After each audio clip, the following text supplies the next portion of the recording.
નમસ્કાર વિદ્યાર્થી મિત્રો, ફરી એકવાર એસએન વિદ્યાલય દ્વારા સંચાલિત ઈ લર્નિંગ કાર્યક્રમ ફરી એકવાર આપ સર્વેનું હાર્દિક સ્વાગત છે।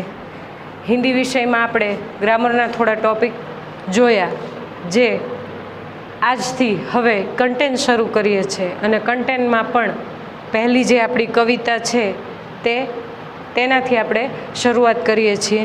તો પાઠ્યપુસ્તક બને ત્યાં સુધી સાથે લઈ અને બેસવું। ધોરણ 8 વિષય હિન્દી અને વિષયાંક છે તેરી હૈ ઝમી।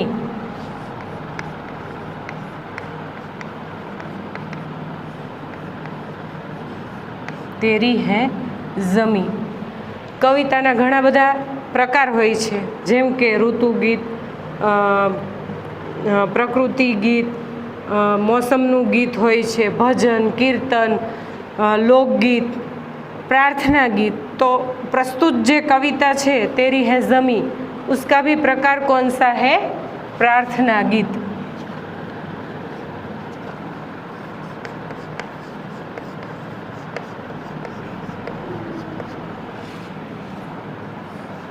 प्रार्थना गीत।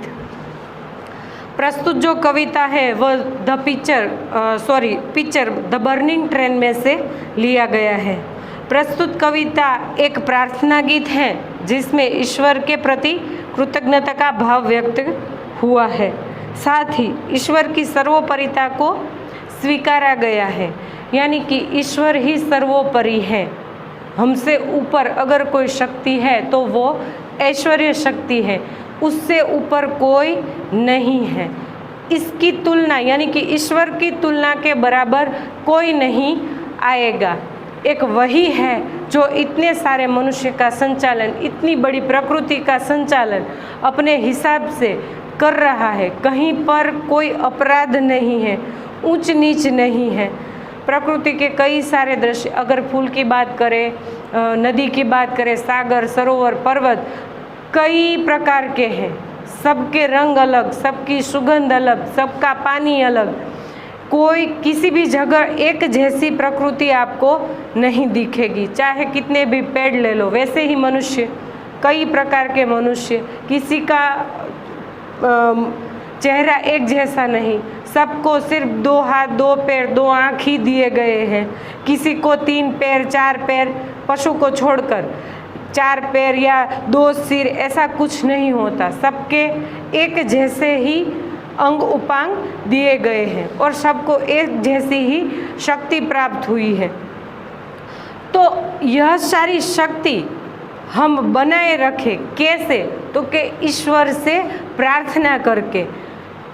जैसे शरीर को जीवित रखने के लिए हमें खुराक की आवश्यकता है, वैसे ही आत्मा को शुद्ध करने के लिए प्रार्थना की भी उतनी ही ज़रूरत होती है, क्योंकि प्रार्थना के द्वारा ईश्वर के साथ हमारा सीधा संवाद होता है।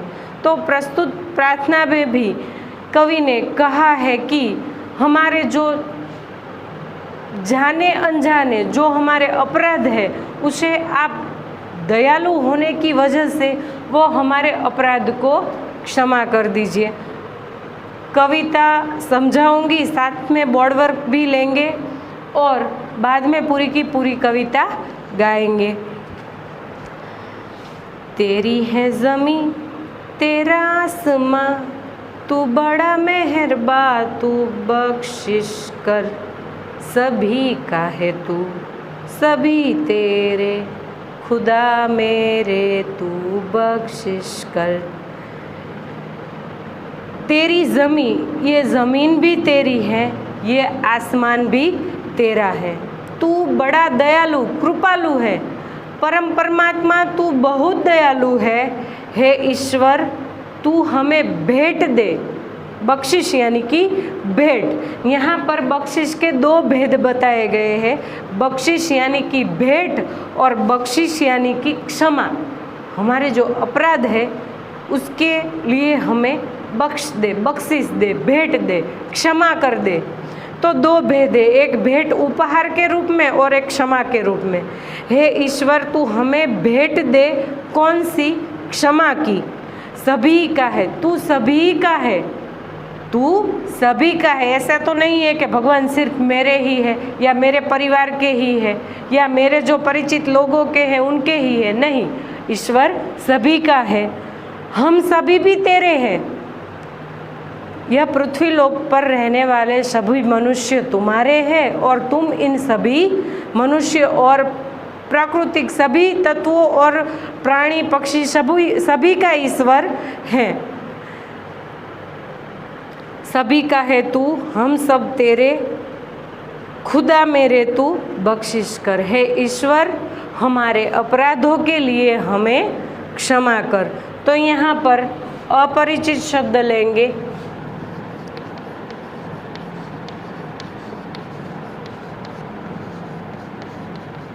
अपरिचित यानी कि समानार्थी शब्द भी कह सकते हैं।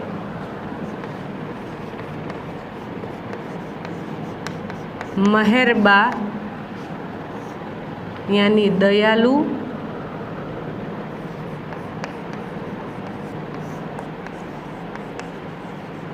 कृपालु, दयालु कृपालु, बख्शिश,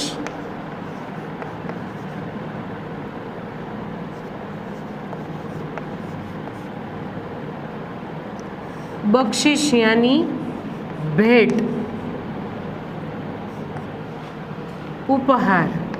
मैंने दो प्रकार बताए थे, भेंट, उपहार और क्षमा करना।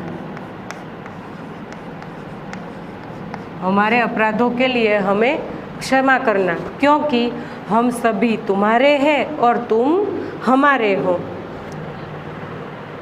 तेरी मर्जी से ए मालिक हम इस दुनिया में आए हैं, तेरी रहमत से हम सब ने ये जिस्म और जान पाए हैं। हे ईश्वर, तुम्हारी ही मर्जी से हम इस दुनिया पर जन्म ले सके हैं। तुम्हारी ही मर्जी से, तुम्हारी रहमत यानी कि कृपा से हम सब ने एक अच्छा और तंदुरुस्त शरीर पाया है और शरीर के अंदर जिस्म, शरीर यानी जिस्म पाया है और जिस्म के अंदर एक जान यानी कि प्राण, आत्मा, एक आत्मा पाई है।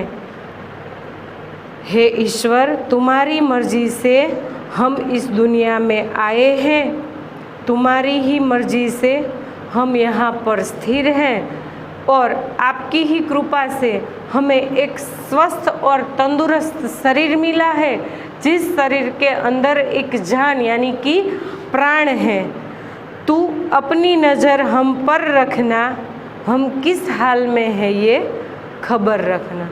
तू अपनी नज़र हमेशा यानी कि तू अपनी कृपा दृष्टि हमेशा हम पर रखना और हम किस हाल में हैं, हम किस स्थिति में रहते हैं, यह हमेशा इस स्थिति की, उस स्थिति की हमेशा तुम खबर रखना, क्योंकि ये ज़मीन भी तेरी है और ये आसमान भी तेरा है। तू बड़ा दयालु है, हमारे अपराधों के लिए हमें क्षमा कर। अब ऐसा लगे कि आपने देखा होगा कि हमारे प्रधानमंत्री ने बेटी बचाओ बेटी पढ़ाओ का एक अभियान चलाया था। क्या है? बेटी को बचाओ, क्योंकि स्त्री भ्रूण हत्या बहुत होने लगी थी। तो इस कविता में हमने देखा कि हमें तो ईश्वर की मर्जी से प्राण मिले हैं, तो उस प्राण या उस शरीर या उस जिस्म को मिटाने का हमारे पास कोई अधिकार नहीं है।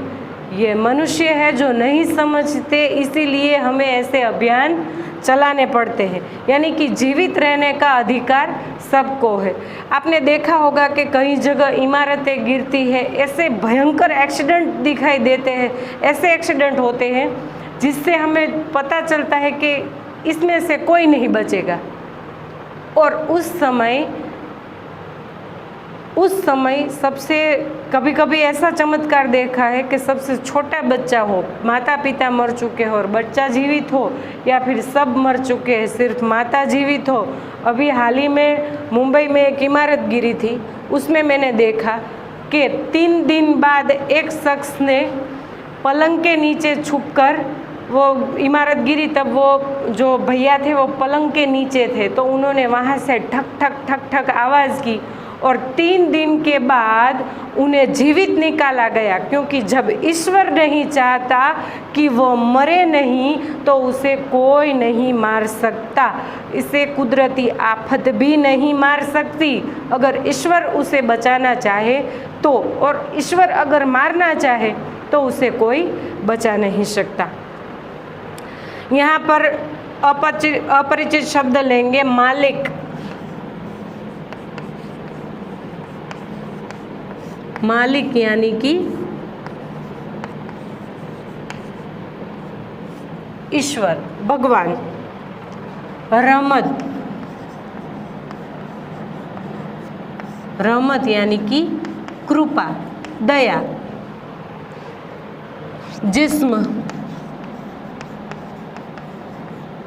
जिस्म यानी शरीर।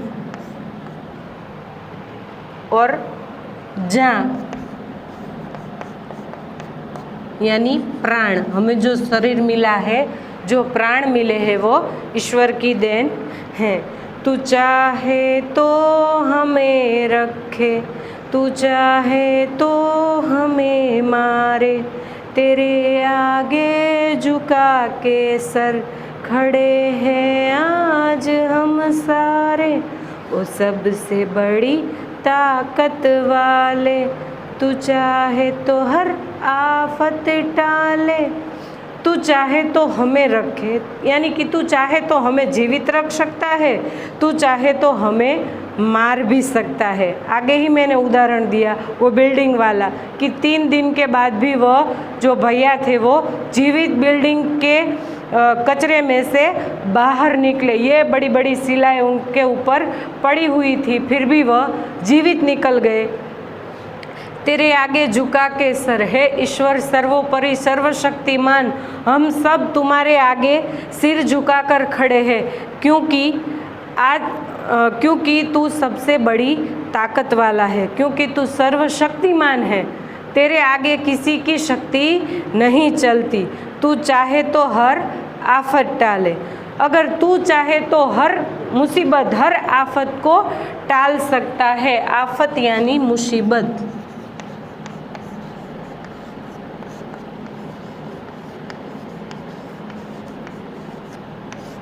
आफत यानी मुसीबत। तू हर मुसीबत को दूर कर सकता है, क्योंकि तेरी शक्ति के आगे अथवा तेरे से ऊपर और कोई शक्ति नहीं और कोई सर्वोपरि नहीं है।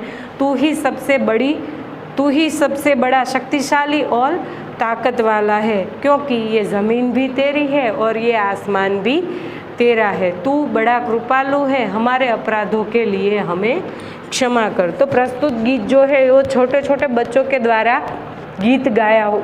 आपने शायद देखा हो या नहीं देखा हो, द बर्निंग ट्रेन में बच्चे जब ट्रेन जलती है तब ईश्वर से प्रार्थना करते हैं कि हमने जाने अनजाने जो अपराध किया है, हे ईश्वर तू सबसे बड़ी ताकत वाला है, हमारे अपराधों को क्षमा करके हमें इस आग से बचा ले। सारे अपरिचित शब्द आ गए हैं। अब पूरी कविता का गान करेंगे और आगे स्वाध्याय के क्वेश्चन देखेंगे। हो सके तो साथ में गाना। तेरी है ज़मीं तेरा आसमान, तू बड़ा मेहरबान, तू बख्शिश कर, सभी का है तू, सभी तेरे, खुदा मेरे तू बख्शिश कर। तेरी मर्जी से ए मालिक हम इस दुनिया में आए हैं, तेरी रहमत से हम सब ने ये जिस्म और जान पाए हैं। तू अपनी नज़र हम पर रखना, किस हाल में है ये खबर रखना। तेरी है ज़मीं तेरा आसमान, तू बड़ा मेहरबान, तू बख्शिश कर, सभी का है तू, सभी तेरे, खुदा मेरे तू बख्शिश कर। तू चाहे तो हमें रखे, तू चाहे तो हमें मारे, तेरे आगे झुका के सर खड़े हैं आज हम सारे। ओ सबसे बड़ी ताकत वाले, तू चाहे तो हर आफत टाले, तेरी है ज़मीं तेरा आसमान, तू बड़ा मेहरबान, तू बख्शिश कर। सभी का है तू सभी तेरे, खुदा मेरे तू बख्शिश कर। तो पूरा काव्य का गान है, वो घर पे प्रैक्टिस करो। अब अभ्यास की ओर आगे बढ़ते हैं। अभ्यास में क्वेश्चन देखो, आपके मत से सृष्टि में सर्वोपरि कौन है? तो हमारे मत से ईश्वर ही सृष्टि में सर्वोपरि है, क्योंकि वह हर आफत को टाल सकता है। वह जिसे जीवित रखना चाहे उसे कोई मार नहीं सकता। आप भगवान से क्या प्रार्थना करें हैं? हम भगवान से प्रार्थना करते हैं, दूसरा क्वेश्चन, हम भगवान से प्रार्थना करते हैं कि वह लोगों पर अपनी कृपा दृष्टि बनाए रखे, और लोग किस हाल में हैं, किस किस हाल में लोग रहते हैं, उन सभी पर अपनी नज़र बनाए रखे, और हम पर आई आफत को दूर करने में, और हम पर आई आफत को वो झटपट दूर करे। यह भगवान से हम प्रार्थना करते हैं। आप ईश्वर से प्रार्थना किस समय करते हैं? क्यों? तो कि हम ईश्वर से, आप ईश्वर से प्रार्थना किस समय करते हैं? तो मैं ईश्वर से प्रार्थना सुबह उठती हूँ तब, और रात को सोते समय या सोने के समय, क्योंकि मुझे यह समय ही प्रार्थना के लिए उचित लगता है। भिन्न भिन्न धर्म के लोग प्रार्थना करने के लिए कहाँ कहाँ जाते हैं? तो भिन्न भिन्न धर्म के लोग प्रार्थना, दाखला तरीके उदाहरण देखें तो हिंदू जो है वो प्रार्थना करने मंदिर जाते हैं, मुसलमान लोग मस्जिद जाते हैं, पारसी चर्च में जाते हैं, सिख गुरुद्वारा जाते हैं, और जो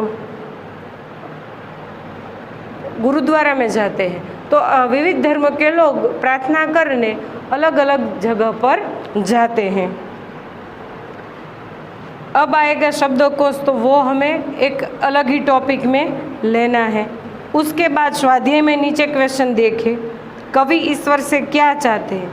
तो कवि अपने अपराधों के लिए ईश्वर से क्षमा चाहते हैं, और वह अपनी, यानी कि ईश्वर अपनी कृपा दृष्टि सदैव हम पर बनाए रखे। हम किस हाल में जीवित रहते हैं उस पर सदा वह अपनी नज़र रखे, और हमारे ऊपर आई आफत को वो जल्दी जल्दी टाल दे। यह कवि ईश्वर से चाहते हैं। तू अपनी नज़र हम, दूसरा क्वेश्चन, तू अपनी नज़र हम पर रखना, ऐसा कवि क्यों कहते हैं? तो हमारा जन्म ईश्वर की मर्जी से हुआ है। ईश्वर की मर्जी से ही हमें एक तंदुरुस्त शरीर और प्राण मिले हैं, और वह अपनी कृपा दृष्टि सदैव हम पर बनाए रखे। इसीलिए ईश्वर ऐसा कहते हैं कि तू अपनी नज़र सदैव हम पर रखना। कवि किसे सबसे ताकत वाला मानते हैं? क्यों? क्योंकि हमने इतना पढ़ा, तो कवि किसे सबसे ताकतवर मानते हैं? तो कवि ईश्वर को सबसे बड़ा ताकतवर मानते हैं। क्यों? तो ईश्वर जो चाहे तो उसे कोई मार नहीं सकता, और वह जिसे मारना चाहे उसे कोई बचा नहीं सकता, क्योंकि हमें ईश्वर की ही मर्जी से इस धरती पर जन्म लिया है और शरीर और जान पाए हैं। आगे कवि खुद से क्या कहना चाहते हैं? कवि खुद से क्या कहना चाहते हैं? कवि कहते हैं कि जो ईश्वर है वह सर्वशक्तिमान है। हम उस ईश्वर के सामने, जो सर्वशक्तिमान है, उसके सामने हम सिर झुकाकर खड़े हैं। क्योंकि वह अपनी कृपा दृष्टि सदैव हम पर बनाए रखे। हम पर आई आपत्ति को वो जल्दी जल्दी दूर कर सके, इसलिए वह खुदा से कवि खुद से कहते हैं कि सदैव ईश्वर के सामने सिर झुकाकर खड़े रहो और उनकी कृपा हम पर बनी रहे। तो प्रस्तुत काव्य में जो अपरिचित शब्द थे, जो क्वेश्चन थे, उनका भी मौखिक हमने जवाब ले लिया है और अपरिचित शब्द भी लिख लिए, काव्य का गान भी किया है। एक नए टॉपिक के साथ और फिर मिलेंगे, तब तक के लिए जय भारत।